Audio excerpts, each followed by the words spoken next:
Hello friends, welcome to my channel. কেমন আছেন সবাই? আশা করি ভালো আছেন। তো আজ আমি আপনাদের তৈরি করে দেখাবো দুধ পুলি পিঠা। শীতের সকালে দুধে ভেজানো এই নরম তুলতুলে দুধ পুলি পিঠা হলে কেমন হয় বলুন তো? আমার মনে হয় এমন এক বাটি দুধ পুলি পিঠা হলে সকালটা পুরোই জমে যাবে। কিভাবে পিঠা বানালে পিঠা শক্ত হবে না, ঠান্ডা হওয়ার পরও নরম তুলতুলে থাকবে, সমস্ত টিপস সহকারে থাকবে আজকের এই রেসিপি। আশা করছি আমার এই রেসিপিটি আপনাদের ভালো লাগবে। তাহলে চলুন স্টার্ট করা যাক। প্রথমে একটা বাটিতে আমি নিয়ে নিচ্ছি 1.5 কাপ চালের গুঁড়ি। তো এটা সিদ্ধ চালের গুঁড়ি। আপনারা সিদ্ধ চালের গুঁড়ি নয়তো আতপ চালের গুঁড়ি নয়তো বাজারে যে পিঠার চালের গুঁড়ি পাওয়া যায় সেটা দিয়েও এই পিঠাটি তৈরি করতে পারবেন। তো আমি সিদ্ধ চালের গুঁড়ি দিয়ে আজ তৈরি করব। এখন চুলায় একটি প্যান বসিয়ে তাতে দিয়ে দিচ্ছি আমি 2.5 কাপ জল, দিয়ে দিচ্ছি লবণ আর হাফ টিস্পুনের মতো ঘি। তো আমি ঘিটা দিয়েছি, ফ্লেভারটা সুন্দর আসবে। আপনারা চাইলে দিতেও পারেন নয়তো নাও দিতে পারেন। এখন সব কিছুকে ভালো করে নেড়ে চেড়ে মিশিয়ে নিব, তারপর জলটা ফুটে ওঠা পর্যন্ত ওয়েট করব। তো জলটা খুব সুন্দরভাবে ফুটে উঠেছে। এখন আমি যে চালের গুঁড়িটা রেখেছিলাম সেটা এর মধ্যে দিয়ে দিব, তারপর অনবরত নেড়ে চেড়ে মিশিয়ে নিব। তো আমি একবারে দিচ্ছি না, আমি কিছু কিছু করে দিচ্ছি আর অনবরত নেড়ে চেড়ে মিশিয়ে নিচ্ছি। অবশ্যই এটাকে অনবরত নেড়ে চেড়ে মিশিয়ে নিতে হবে, তা না হলে দলা পেকে যাবে।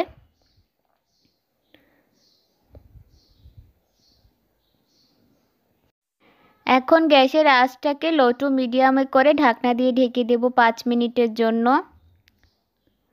তো 5 মিনিট পর আমি ঢাকনাটাকে উঠিয়ে নিলাম। এখানে আমি একটা পারফেক্ট খামির তৈরি করে নেব। দেখুন এখানে জলটা শুকিয়ে গিয়ে খামিরটা একদম রেডি হয়ে গিয়েছে। ঠিক এই পর্যায়ে আমি খামিরটাকে একটা থালাতে নামিয়ে নিব।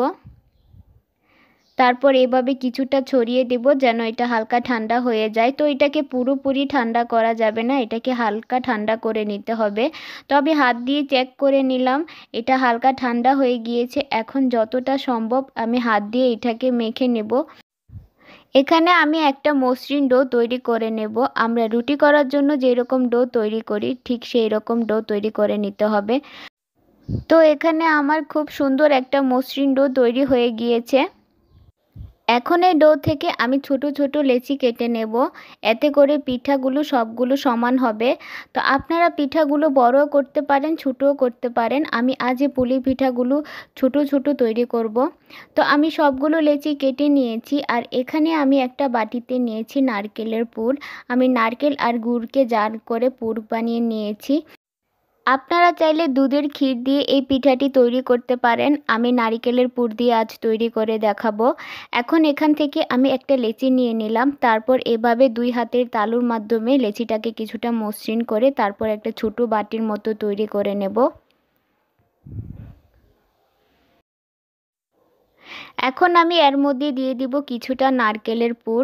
তো নারকেলের পুরও কিন্তু বেশি দেওয়া যাবে না, বুঝে দিতে হবে, এতে করেও পিঠাটা ভেঙে যেতে পারে বেশি দেওয়ার কারণে। এখন 2 সাইডের মুখটাকে এইভাবে ভালো করে চেপে চেপে বন্ধ করে দিতে হবে। এখন পিঠার মধ্যে আমি কিছুটা ডিজাইন করে দিচ্ছি, এতে করে পিঠাটা দেখতে সুন্দর লাগবে। পুলি পিঠার নিজস্ব একটা ডিজাইন থাকে, তো আমি এরকম ডিজাইন করে দিচ্ছি, এটা আমার কাছে সহজ লাগে তার জন্য। দেখুন একটা পিঠা আমার রেডি হয়ে গিয়েছে। এখন আমি একইভাবে আরও একটা পিঠা আপনাদের তৈরি করে দেখাচ্ছি। একটা লেচি নিয়ে এভাবে হাতের মধ্যে ডলে গুড় করে তারপর এটাকে একটা বাটির শেপ দিয়ে দিচ্ছি। আসলে এটা আপনাদের দেখে বুঝে নিতে হবে কিভাবে আমি এটাকে বানাচ্ছি, এটা একদমই সহজ।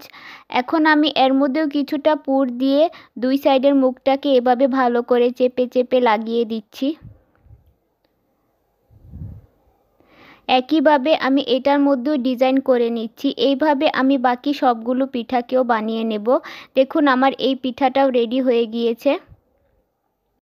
তো একইভাবে আমি সবগুলো পিঠাকেও বানিয়ে নিয়েছি। দেখুন প্রত্যেকটা পিঠা কতটা সুন্দর হয়েছে। এখন এই পিঠাগুলোকে আমি দুধের মধ্যে জাল করে নেব। চুলায় একটি প্যান বসিয়ে তাতে দিয়ে দিচ্ছি আমি 2.5 কাপ দুধ। দুধটাকে আমি জাল করে প্রথমে অনেকটা ঘন করে রেখেছিলাম। এখন এর মধ্যে দিয়ে দিচ্ছি 2টা তেজপাতা, তারপর এখানে দিয়ে দিচ্ছি আমি চিনি। তো চিনিটা আপনারা আপনাদের স্বাদ অনুযায়ী দিবেন, যে যেমন পছন্দ করেন। এখন সব কিছু নেড়ে চেড়ে আমি এটা ফুটে ওঠা পর্যন্ত ওয়েট করব। তো দুধটা ফুটে উঠেছে, দুধটা ফুটে ওঠার পর আমি আরও 4 থেকে 5 মিনিট এটাকে জাল করে নেব। এখন আমি যে পিঠাগুলোকে বানিয়ে রেখেছিলাম সেই পিঠাগুলোকে আমি এর মধ্যে দিয়ে দিব।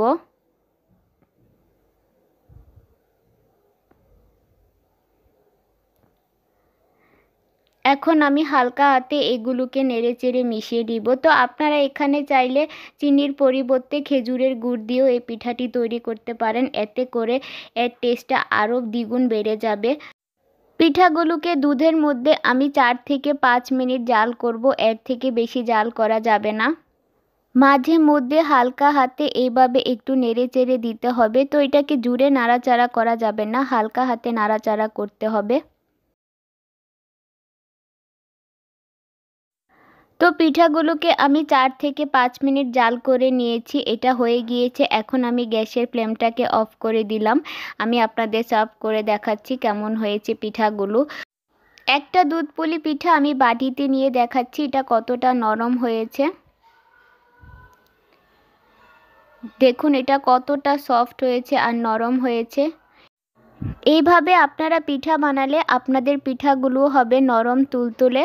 তো আমার আজকের এই দুধ পুলি পিঠা রেসিপিটা আপনাদের কেমন লেগেছে অবশ্যই আমাকে কমেন্ট বক্সে জানাবেন। যদি ভিডিওটি ভালো লাগে ভিডিওতে একটি লাইক দিবেন। আমার চ্যানেলে নতুন হয়ে থাকলে চ্যানেলটি সাবস্ক্রাইব করে আমার পাশে থাকবেন। আজকে এই পর্যন্তই। সবাই ভালো থাকবেন, সুস্থ থাকবেন।